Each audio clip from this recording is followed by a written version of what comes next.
আয়তনে বাংলাদেশের সবচেয়ে বড় জেলা হলো রাঙ্গামাটি। এর আয়তন প্রায় ৬,১১৬ বর্গ কিলোমিটার। এই জেলাতেই অবস্থিত দক্ষিণ এশিয়ার সবচেয়ে বড় কৃত্রিম হ্রদ কাপ্তাই লেক। রাঙ্গামাটিতে প্রায় ১৪টি আদিবাসী জনগোষ্ঠীর বসবাস। এর মধ্যে চাকমা, মারমা, তংচঙ্গা আর লুসাই সম্প্রদায় সবচেয়ে পরিচিত। এবং রাঙ্গামাটি বাংলাদেশের একমাত্র জেলা যার সাথে একই সাথে দুটি দেশের আন্তর্জাতিক সীমান্ত রয়েছে, সেগুলো হলো ভারত ও মিয়ানমার।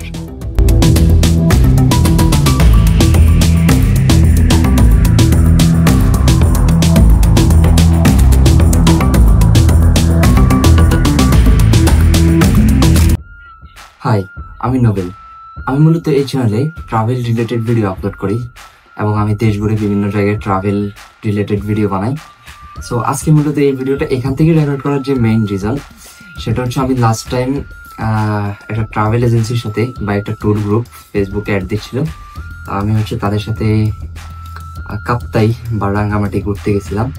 তো মেইনলি সেখানে আমার একটা বাজে এক্সপিরিয়েন্স হয়েছে অ্যান্ড সেই এক্সপিরিয়েন্সটা আজকে আপনাদের সাথে শেয়ার করব। আর সাথে আপনারা কিভাবে রাঙ্গামাটি গিয়ে ভালোভাবে ঘুরতে পারেন সেটা শেয়ার করব। সো চলুন ভিডিও শুরু করা যাক।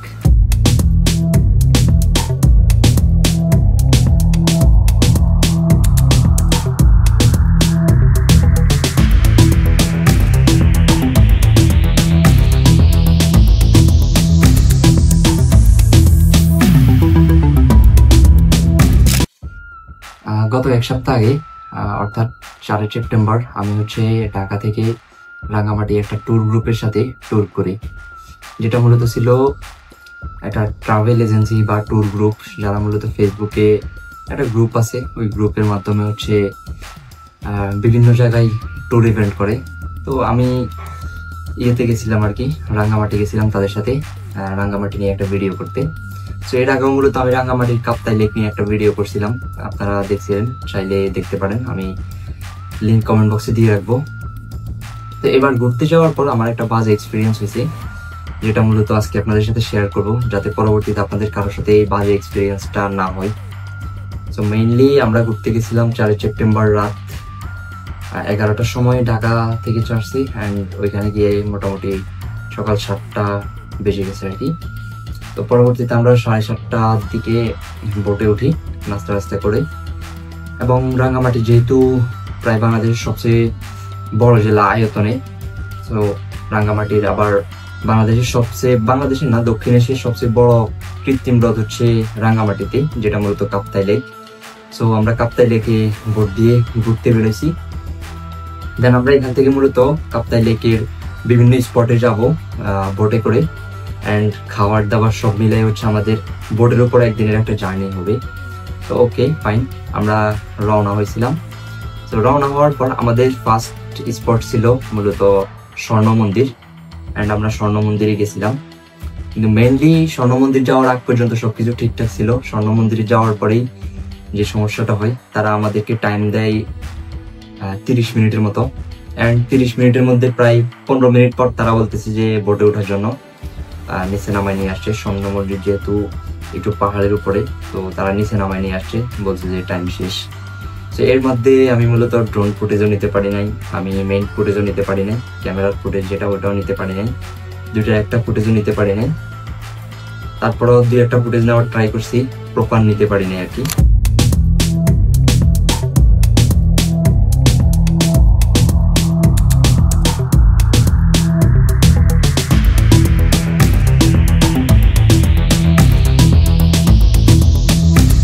আমাদের স্বর্ণ মন্দির দেখা শেষ, এখন আমরা মূলত অন্য স্পটে যাব, বোটে উঠতে হবে, বোটে করেই যাব। তো এই স্বর্ণ মন্দিরটা বিশাল। যাক, ওকে, দেন আমাদেরকে নেক্সট স্পটে নেবে। নেক্সট স্পট ছিল মূলত সুবলং ঝর্ণা। সুবলং ঝর্ণা মূলত দুইটা, একটা সুবলং ঝর্ণা বড়টা, যেটা সুবলং ঝর্ণা 1, আর একটা সুবলং ঝর্ণা 2, যেটা ছোট ঝর্ণা। ওটা ঝর্ণা না, ওটাকে ঝর্ণা বললে ভুল হবে, ওটা মূলত একটা জিরির মতো। তো তারা আমাদেরকে 2 নম্বর যেটা, ওটাতে নিয়ে গেছে। নিয়ে যাওয়ার পর এত ছোট ঝর্ণা যে মানে ভিডিও করার মতো কোনো মন মানসিকতা কিছুই ছিল না এখানে। তো পরবর্তীতে সবাই বললো যে বড়টাতে নিয়ে যাওয়ার জন্য, বাট তারা বললো যে না, তারা নেবে না। অ্যান্ড লাস্ট সময়ে সবাই সিদ্ধান্ত নিল যে সবাই নতুন করে টাকা দিয়ে দেন হচ্ছে ওইখানে যাবে যেভাবে হোক, যেহেতু একবারই গেছে সবাই। তো ওকে ফাইন, সবাই মিলে আবার চলা। এবার হচ্ছে শুভলং ঝর্ণা 1, যেটা হচ্ছে বড় ঝর্ণা। তো ওইখানে গেলাম, ওইখানেও 10-15 মিনিটের মতো সময় দিছি। তারপরে আমাদের স্পট ছিল হচ্ছে দুপুরের খাবার, যেহেতু দুপুরের খাবার খাওয়া লাগবে। তো ঘোরাঘুরির পর দুপুরের খাবার খাইতে গেছিলাম। খাবার দাবার নিয়ে কোনো কমপ্লেন কারোই নেই, কারণ খাবার দাবার সবকিছুই ঠিকঠাক ছিল।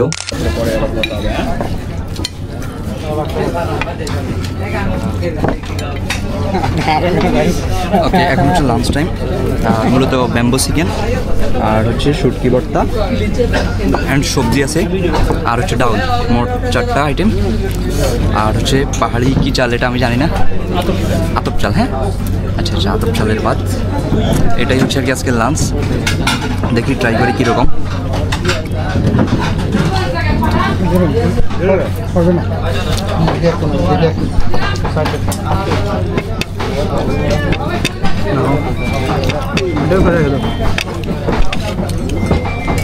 আমি তো শুটকি ফুটকি খাই না, শুটকি খাই না।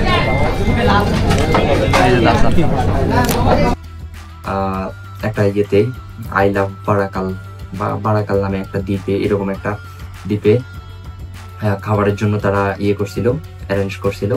দেন ওই দ্বীপে খাওয়া দাওয়া শেষ করলাম।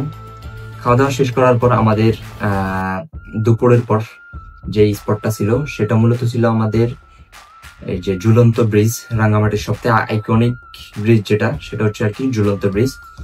সো আমাদেরকে ঝুলন্ত ব্রিজে নিয়ে যাওয়া হয়। অ্যান্ড ঝুলন্ত ব্রিজ বর্তমানে টোটালি হচ্ছে পানির নিচে, যার কারণে ঝুলন্ত ব্রিজ দেখাই যাচ্ছে না।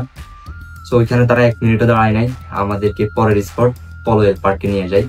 এর মাঝখান দিয়ে আমাদের একটা স্পট বাদ পড়ে যায়, সেটা হচ্ছে আদিবাসী গ্রাম। তো এটা কিন্তু রাঙ্গামাটির অনেক সুন্দর একটা জায়গা, আদিবাসী গ্রামে, যেখানে আদিবাসীরা থাকে, আদিবাসীদের জীবনযাপন সব মিলে একটা ভিন্ন এক্সপিরিয়েন্স হয় আর কি। কিন্তু তারা সেখানে নিয়ে যায় নাই, বলছে সময় নেই। কিন্তু তারা আমাদেরকে 4টার আগেই, মানে যে বিকেল 4টার আগে আমাদেরকে নিয়ে যায় ফলোয়েল পার্কে। ফলোয়েল পার্ক মূলত হচ্ছে একটা পার্ক রাঙ্গামাটির, যেখানে মূলত বিভিন্ন রিসর্ট আছে। এবং এখানে একটা লাভ পয়েন্ট আছে, যে লাভ পয়েন্টটা মূলত 2018 সালে তৈরি করা হয়েছে। একটা দম্পতি ওইখানে গিয়ে, মনে হয় 2013 সালে ওইখানে গিয়ে কাপ্তাই লেকে ডুবে মারা যায়, যিনি হচ্ছে আমেরিকান প্রবাসী আলাউদ্দিন, অ্যান্ড ওনার ওয়াইফের নাম ছিল হচ্ছে লিমা। সো ওনারা মূলত হচ্ছে 2013 সালের 19 মার্চ এরকম একটা তারিখে হচ্ছে ওইখানে ঘুরতে যায়, এবং প্রচন্ড পরিমাণ জ্বর হয়। জ্বরের কারণে মূলত তারা বোট উল্টে পড়ে মারা যায়। দেন হচ্ছে তারা ওইখানে যায়, অ্যান্ড ওইখানে একটা লাভ পয়েন্ট তৈরি করছে, যেটা মূলত কৃত্রিম। সো লাভ পয়েন্টে বিভিন্ন দম্পতিরা আসে, বিভিন্ন কাপল এসে হচ্ছে তালা মারে আর কি। তারা মূলত এটা কি জন্য মারে আমি নিজেও জানি না আসলে। সো এখানে হচ্ছে তালা মেরে রেখে দিয়ে যায় আর কি। তো আমাদেরকে নিয়ে যায় ওইখানে, অ্যান্ড ওইখানে মূলত আমরা অনেকক্ষণই ছিলাম, প্রায় 4টা থেকে 6টা 6:30 পর্যন্ত ওইখানেই থাকা হয়েছে। ওইখানে দেখার মতো আসলে কিছুই ছিল না, আমার মনে হয় যে ঢাকাতে এর থেকে ভালো পার্ক পাওয়া যায়। তো ওইখানে শুধু লাভ পয়েন্টটাই ছিল, এছাড়া আর কিছুই ছিল না। ওভারঅল বলতে গেলে আমার এই ট্যুরটা খুবই বাজে এক্সপিরিয়েন্স হয়েছে। অ্যান্ড আপনারা যদি কখনো যান, আমার পার্সোনাল সাজেশন থাকবে যে কখনোই কোনো ট্যুর গ্রুপের সাথে যাবেন না, অ্যাটলিস্ট যদি আপনার বাজেট থাকে আর কি। সো যদি বাজেট শর্ট থাকে সেক্ষেত্রে তো কিছু করার নেই, যেতে হবে। আমার বাজেট নিয়ে ইস্যু ছিল না, আমার মূলত ইস্যু ছিল যে ওইখানে যাব ট্যুর গ্রুপের সাথে, যেহেতু আমার এর আগে ট্যুর গ্রুপের সাথে ট্যুর করার এক্সপিরিয়েন্স নেই, তাই গেলাম। আর আমার একটা ফ্রেন্ড তাহসান, যে মূলত আমাকে জোর করে নিয়ে গেছে বলতে গেলে, তো ওকে আমি গেছিলাম আর কি। সো আমি যদি মানে পার্সোনাল ওপিনিয়ন দিতে চাই যে এটা সম্পূর্ণ একটা বাজে ট্যুর ছিল। আপনাদেরকে যদি আমি বলতে চাই যে আপনারা কখনোই ট্যুর গ্রুপের সাথে এইভাবে ট্যুর করা উচিত না, যদি অ্যাটলিস্ট ভালোভাবে এনজয় করতে চান, ভালোভাবে উপভোগ করতে চান। সো এই জিনিসটা মাথায় রাখবেন আর কি। সেক্ষেত্রে আপনি ভালো মতো এনজয় করতে পারবেন না, এক জায়গায় 15-20 মিনিট কিছুই দেখতে পারবেন না আপনি আসলে, আর 15-20 মিনিটে কভার হবে না জায়গাটা। তো আপনাদের জন্য আসলে আমার যে ইয়েটা থাকবে, অপিনিয়নটা থাকবে, সেটা হচ্ছে আপনারা গেলে 2 থেকে 3 জনের বেশি যাবেন না। অ্যান্ড আপনারা বিভিন্ন ঘাট আছে, সেখানে ঘাটে গিয়ে আপনারা কথা বলে নিজেরা বোট ভাড়া করবেন, অ্যান্ড বোট ভাড়া করে নিজেরাই করবেন, সেক্ষেত্রে আপনারা মনে হয় যে খুব ভালো একটা ট্যুর করতে পারবেন। তো আজকের ভিডিও এই পর্যন্তই। ইনশাল্লাহ আপনাদের সাথে দেখা হবে নতুন কোনো ভিডিওতে অ্যান্ড নতুন কোনো স্পটে। সো আশা করি এই ভিডিওটা ভালো লাগছে, অ্যান্ড ভিডিও যদি ভালো লাগে সেক্ষেত্রে লাইক, কমেন্ট অ্যান্ড শেয়ার করবেন। আর যদি আমাকে সাপোর্ট করতে চান সেক্ষেত্রে চ্যানেলটি সাবস্ক্রাইব করবেন। ধন্যবাদ সবাইকে ভিডিওটি শেষ পর্যন্ত দেখার জন্য।